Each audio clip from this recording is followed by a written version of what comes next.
ముఖ్యంగా అప్రూవర్ గురించి మనం మాట్లాడాల్సి వస్తే కన్నా సహజంగా ఏ కేసులో అయినా అప్రూవర్ అంటే ఏంటంటే 306(4)A ఒక వ్యక్తి ముఖ్యంగా ఈ హత్య కేసులో అనుకోండి అరెస్ట్ అయ్యి జైల్లో ఉంటే జైల్లో ఉన్న వ్యక్తిని అప్రూవర్గా మనం తీసుకోవాలంటే అతను అప్రూవర్గా విచారణ సంస్థ తీసుకుంటే అతనికి ట్రయల్ అయిపోయే వరకు ట్రయల్ అయిపోవడానికి 5 ఏళ్ళు కావచ్చు 6 ఏళ్ళు కావచ్చు 7 ఏళ్ళు కావచ్చు ట్రయల్ అయిపోయే వరకు అతనికి బెయిల్ వచ్చే సమస్య లేదు, బయటకు వచ్చే సమస్య లేదు. దాన్ని ఓవర్కమ్ కావడానికి చట్టంలోని లొసుగును చూసుకొని అతనికి పెద్ద గిఫ్ట్ 306(4)B అదేంటంటే యాంటిసిపేటరీ బెయిల్ వచ్చిన తర్వాత అప్రూవర్గా మార్చుకుంటే అతను జైల్లోకి ఒక్కరోజు కూడా పోవాల్సిన అవసరం లేదు. సో ఈ మాదిరిగా అప్రూవర్ చేస్తే ఒక్కరోజు కూడా జైలుకు పంపకుండా శాశ్వతంగా నిన్ను ముద్దాయి నుంచి సాక్షిగా చేస్తాము, ఒక్కరోజు కూడా జైలుకు పోవాల్సిన అవసరం లేదు, కావాల్సినంత డబ్బు ఇస్తామంటే ఇంకా ఎవరి పేర్లు చెప్పమంటే వాళ్ళు చెప్పరండి. ఒక్కసారి దీన్ని విఘ్నతతో మీరందరూ కూడా ఆలోచించమని నేను కోరుతా ఉన్నాను. సో ఈ మాదిరి ఇంకా అప్రూవర్లు చేయడం అనేది ఒక ఆనవాయితీ అయితే కన్నా రేపొద్దున నుంచి ప్రతి కేసులో ఈ అప్రూవర్షిప్ అనేది సరిపోని వాళ్ళని టార్గెట్ చేయడానికి ఉపయోగించే ఒక అస్త్రంగా ఉపయోగపడుతుంది తప్ప ఈ అప్రూవర్షిప్ అనేది వాస్తవాలు బయటికి రావడానికి నిజంగా ఉపయోగపడే పరిస్థితి ఉండదు. సో ఇది అప్రూవర్షిప్కు సంబంధించింది. అప్రూవర్షిప్తో పాటు సిబిఐ సునీతక్క దస్తగిరి లాలూచి విషయంలో కొన్ని ఎగ్జాంపుల్స్ కూడా మీ అందరి దృష్టికి చెప్పాలనుకుంటున్నా. ముఖ్యంగా 20 జూలై 2020లో సిబిఐ ముందు సునీతక్క హాజరైనప్పుడు వాంగ్మూలం ఇచ్చినప్పుడు జూలై 2020 వాంగ్మూలం ఇచ్చినప్పుడు ఏం చెప్తుందంటే లెటర్ గురించి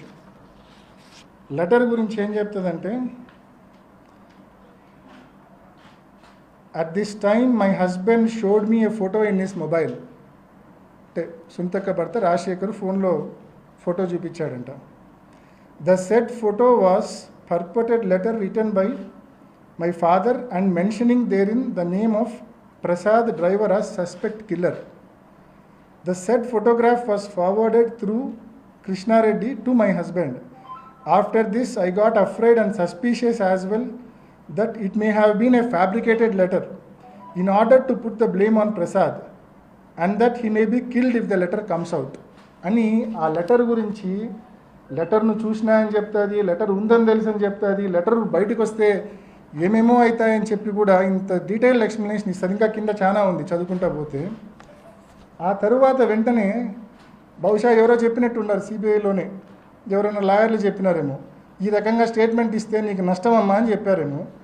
ఇమ్మీడియట్గా నెల రోజులు తిరగకముందే, ఇది జూలై 2020, 28 జూలై 2020, ఇది 27 ఆగస్ట్ 2020, కరెక్ట్గా నెల రోజుల వ్యవధిలో ఏమంటుంది, ఆ లెటర్ ఉన్న విషయమే నాకు తెలియదు, అంతా తూచ్. నాకు లెటర్ నేను చూడలే, లెటర్ గురించి నాకు తెలియదు, అంతా తూచ్. నేను లెటర్ను కేవలం రాహుల్ దేవ్ శర్మ పులివెందులకు రీచ్ అయినాక సాయంకాలం రాహుల్ దేవ్ శర్మ చూపిస్తేనే చూసినా తప్ప నాకు లెటర్ గురించి ఏమీ తెలియదని చెప్పి వెంటనే తప్పించుకుంటుంది. సిబిఐకి ఇచ్చిన వాంగ్మూలాలండి ఇవన్నీ కూడా. ఈజ్ దిస్ న్యాచురల్ జస్టిస్ అని నేను అడుగుతా ఉన్నా, సునీతక్కను అడుగుతా ఉన్నా, సిబిఐని కూడా అడుగుతా ఉన్నా. ఇది న్యాచురల్ జస్టిసా? సామాన్యుడికి ఇది సాధ్యమేనా? సిబిఐ దగ్గర ఒక వాంగ్మూలం ఇచ్చి నెల తిరగకుండానే నా వాంగ్మూలం అది కాదు, నేను అసలు చూడలే వినలే, దాని గురించి నాకు ఏమీ తెలియదంటే అటువంటి వాంగ్మూలం అసలు రికార్డు చేస్తారా? నెల తిరగకుండానే వాంగ్మూలం, మళ్ళీ రెండో వాంగ్మూలం నాకేం తెలియదంటే రికార్డ్ చేశారు. మీ అందరికీ కాపీస్ ఇస్తున్నా, ఇప్పుడు మీ అందరికీ కూడా 10 కాపీస్ మీ అందరికి ఇస్తా ఉన్నా. అండ్ అంటే ఈ మాదిరి దస్తగిరి కూడా ఇంకో నెల తర్వాత పోయి నాకేం సంబంధం లేదు అంటే అంతా తూచి నేను చెప్పింది అంటే అయిపోతుందా? తూచి అవుతుందా ఇది? అంటే ఏ రకంగా ఒక విచారణ సంస్థ, ఒక సునీతక్క, ఒక దస్తగిరి లాలూచి పెడితే ఏ రకంగా ఉంటుందనే దానికి ఇదొక ఉదాహరణ.